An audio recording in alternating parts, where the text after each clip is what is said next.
Halo, selamat pagi adik-adik. Perkenalkan, nama saya Ronali Sinurat. Nah, adik-adik sekalian, pada pagi hari ini kita akan memasuki materi yang baru, yaitu membahas tentang Yesus Sang Mesias. Nah, pada hari ini kita akan membahas tentang kenapa Yesus disebut Sang Mesias. Nah, sebelum kita memulai pembelajaran kita supaya nanti bisa berjalan dengan lancar, ada baiknya kita memulainya dengan berdoa. Adik-adik sekalian, mari kita siapkan hati kita, mari kita berdoa dalam Bapa dan Putra dan Roh Kudus. Amin. Puji syukur Tuhan atas berkat yang Kau berikan kepada kami pada pagi hari ini. Ya Tuhan, di sini kami akan memulai pembelajaran kami dan membahas mengenai Yesus Sang Mesias.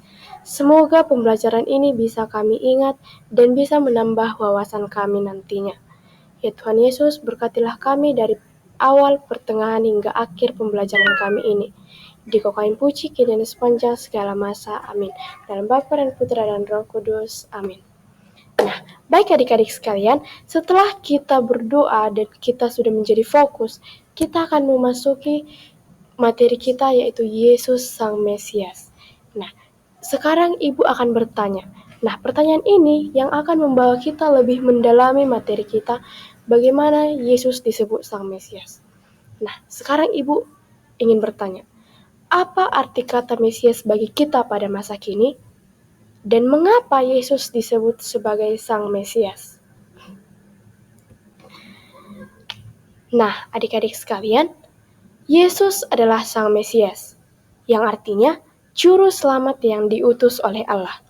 Tuhan mengutus Yesus untuk menyelamatkan manusia dari dosa dan membawa kita lebih dekat kepada Allah.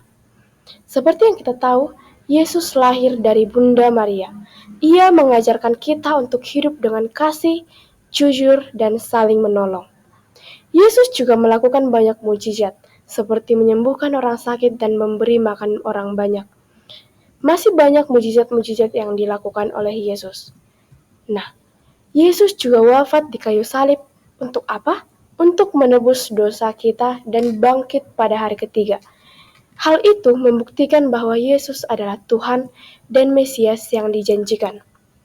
Nah, kita sebagai murid Yesus, kita harus rajin berdoa, berbuat baik, dan mengasihi sesama. Nah, untuk mempelajari lebih dalam, kita bisa membuka kitab suci kita. Nah, di dalam kitab suci ini kita akan bisa melihat Yesus diakui sebagai Sang Mesias.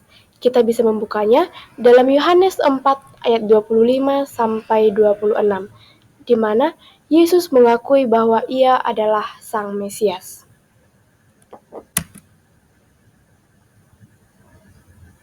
Nah, setelah kita tadi membaca dan membahas lebih lanjut bagaimana perikop Yohanes menjelaskan Yesus itu sebagai Sang Mesias, di sini Ibu mempunyai pertanyaan. Nah, di sini kita akan diskusi dan menjawabnya secara bersama-sama. Pertanyaannya itu yang pertama, siapa yang berbicara dengan Yesus dalam ayat ini? Yang kedua, siapa yang dikatakan perempuan itu akan datang? Yang ketiga, apa arti kata Mesias menurut kalian? Yang keempat, apa jawaban Yesus kepada perempuan Samaria? Dan yang terakhir, jadi, siapakah Yesus sebenarnya menurut ayat ini? Apa Yesus dijelaskan dalam perikop Yohanes 4 tadi? Begitu ya adik-adik. Nah, setelah kita membaca, mendalami, dan menjawab pertanyaan-pertanyaan seputar perikop tadi, bisa kita simpulkan bahwa perempuan Samaria berbicara dengan Yesus dan mengatakan bahwa ia menunggu datangnya Mesias, yaitu penyelamat yang dijanjikan Allah. Nah, pada saat itu juga, Yesus menjawab dengan lembut dan berkata bahwa dialah Mesias yang dinantikan itu.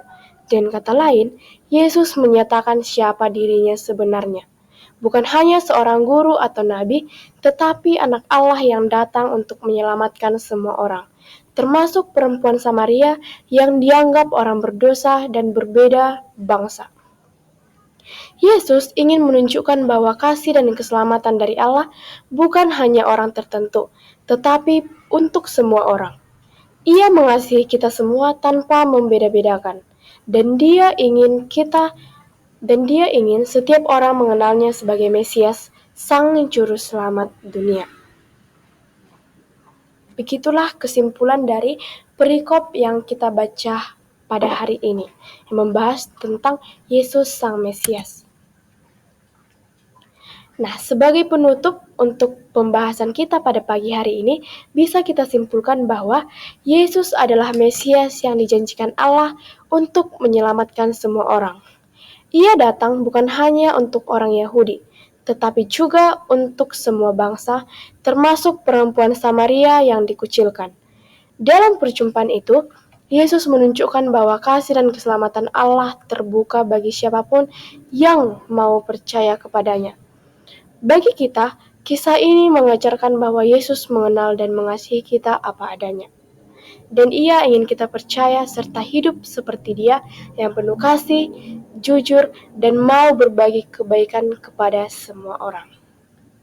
Nah, kita harus bisa menjadi teladan seperti yang dilakukan Yesus kepada kita. Berbuat kasih, jujur, dan mau berbagi kebaikan terhadap semua orang. Nah, adik-adik sekalian, begitulah penjelasan materi kita hari ini mengenai Yesus Sang Mesias. Terima kasih untuk adik-adik sekalian yang mau mendengarkan materi kita hari ini. Akhir kata, Ibu ucapkan terima kasih, shalom, dan sampai jumpa di lain waktu. Bye-bye.